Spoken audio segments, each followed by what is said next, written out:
என் அன்பு குழந்தையே, உன்னுடைய வாழ்க்கையில் நீ எதை செய்தாலும் தடைகளும் தடங்கல்களுமாகவே இருக்கின்றது. எந்த ஒரு விஷயத்தையும் அவ்வளவு எளிதாக முடித்துவிட முடியவில்லை. ஏதேனும் ஒரு தடையோ தடங்கல்களோ அந்த விஷயத்தில் வந்து விடுகின்றது. போராடி போராடிதான் எந்த ஒரு நிகழ்வும் நடக்கின்றது. இந்த தடைகளை நீக்கிவிடுங்கள் அப்பா. எனக்கும் அனைவருக்கும் நடப்பதை போன்று எளிதாக ஒரு விஷயத்தை நடத்தி கொடுங்கள் என்றுதானே கேட்டுக்கொண்டே இருக்கின்றாய். ஆனால் ஒன்றை புரிந்து கொள், உன்னுடைய வாழ்க்கையில் ஏற்படும் தடைகளுக்கும் தடங்கல்களுக்கும் 50% அந்நியர்கள் பொறுப்பாவார்கள். ஆனால் மற்றொரு 50% தடைகளுக்கும் தடங்கல்களுக்கும் காரணமாக நீதான் இருக்கின்றாய்.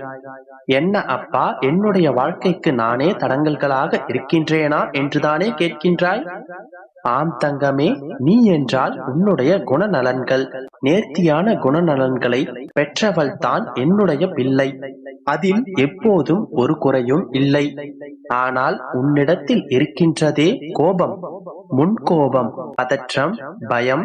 இவைதான் உன்னுடைய வாழ்க்கைக்கு தடை கற்களாக அமைகின்றன. நான் வீணாக கோபப்படுவதில்லை அப்பா. என்னுடைய கோபத்தை தூண்டி விடுகிறார்கள். என்னுடைய பொறுமையை இழக்கும்படியாக செய்கிறார்கள். அதீத துன்பத்தில் பொறுமை இழந்துதான் கோபப்படுகிறேன் என்று சொல்கின்றாயா? என் கண்மணியே, இப்போது நான் ஒரு உதாரணம் கூறுகிறேன், பொறுமையாக கேள்.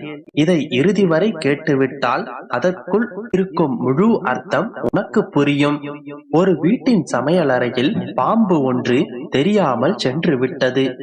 உள்ளே இருக்கும் பாத்திரங்களின் மீது மெல்ல மெல்ல ஊர்ந்து போகும்போது ஏதோ ஒரு கூர்மையான பொருளால் அதன் உடலில் ஒரு சிறு காயம் ஏற்பட்டு விட்டது. உடனே அங்கிருக்கும் ஒரு கூரான பொருளை அது கடிக்க முற்பட்டது. அது அந்த வீட்டில் இருக்கும் கத்தி. இப்போது அதன் வாய்ப்பகுதி கத்தியால் அறுபட்டதால் அதன் வாய்ப்பகுதியிலிருந்து இரத்தம் வழிய ஆரம்பித்து விட்டது. பாம்பிற்கு கோபம் தலைக்கேறி அந்த கூர்மையான கத்தியை தன்னுடைய உடலால் சுற்றி வளைத்துக் கொள்ள முற்பட்டது.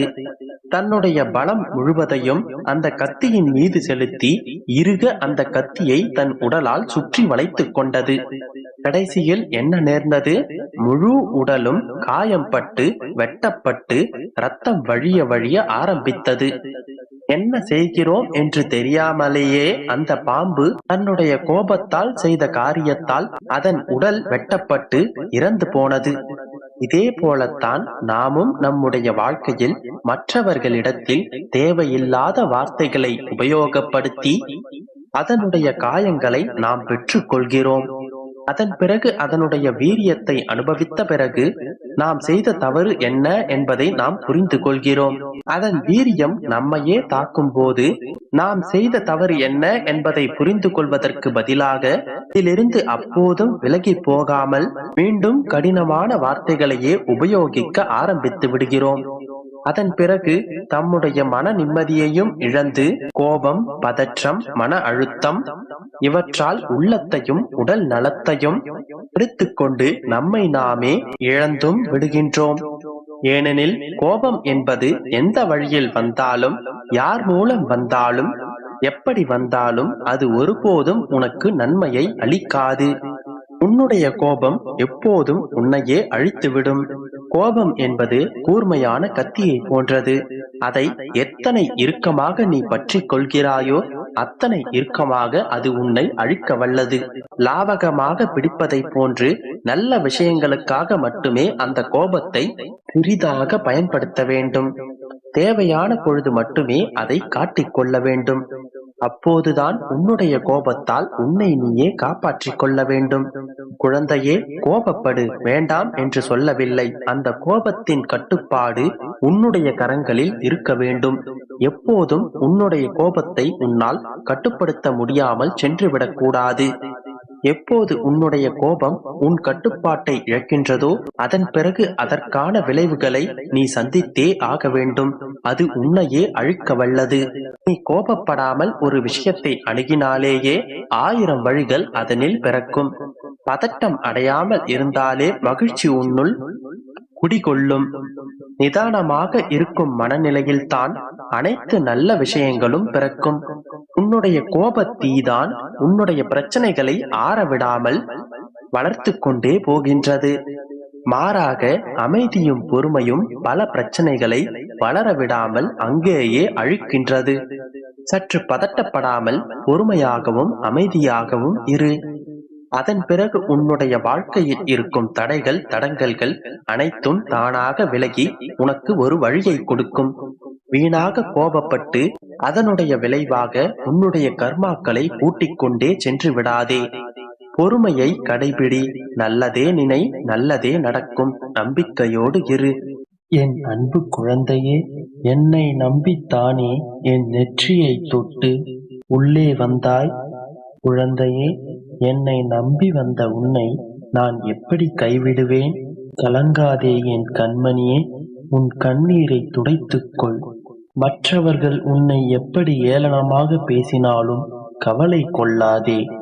உன்னிடம் இருப்பது உன் அப்பாவாகிய நான். என்னை மீறி உன்னை யாராலும் தீர்மானிக்க முடியாது. இந்த ஒரு விஷயத்தை உன் மனதில் ஆழமாக பதியவை. நீ என்னை தேடுவதை விட நீ என்னை புரிந்து கொள்ள முயற்சி செய். நான் எல்லா இடங்களிலும் இருக்கின்றேன். நல்லதே நடக்கும். நீ கஷ்டப்பட்டு முன்னேறிக் கொண்டிருக்கின்றாய், அது எனக்கு தெரியும். நீ அனைத்து துயரங்களிலிருந்தும் விடுபட்டு விடுவாய். இனி உன்னை ஜெயிக்க யாராலும் முடியாது. நான் உன்னோடு இருக்கும் பொழுது உனக்கு ஏன் இந்த கவலை?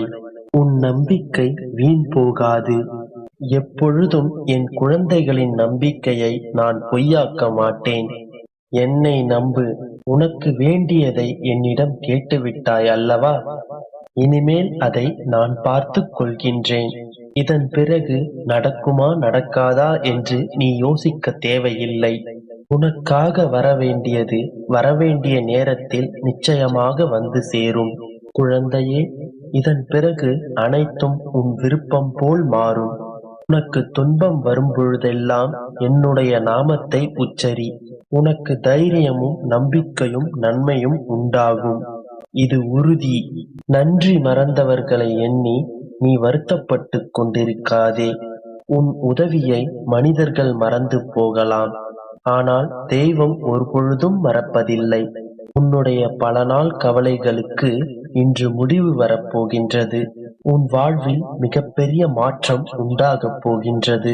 நீ நினைத்தபடியே அதை நான் நடத்தி காட்டுகிறேன். தினமும் நீ என்னிடம் வைக்கின்ற வேண்டுதல்களை நான் கேட்டுக்கொண்டுதான் இருக்கின்றேன். குழந்தையே, அதற்கான பலனை கூடிய விரைவில் நீ அனுபவிப்பாய். நிச்சயம் அது உனக்கு கிடைக்கும். நல்லதே நினைக்கும் என் குழந்தைக்கு நிச்சயமாக உன் தந்தை நல்லதையே செய்வேன் என்று நம்பு. நீ இழந்ததை அனைத்தும் திருப்பிக் கொடுக்க இதோ உன் தந்தை இப்பொழுதே புறப்பட்டு விட்டேன். நீ என்னிடம் எதிர்பார்த்து காத்திருக்கின்ற விஷயங்களை விரைவில் நடத்தி காட்டுகிறேன். இனி நீ நிம்மதியுடன் வாழப் போகின்றாய். நீ இழந்தது எதுவாக இருந்தாலும் கவலைப்படாதே. அதைவிட பல மடங்கு நல்லதை நான் உனக்கு நடத்தி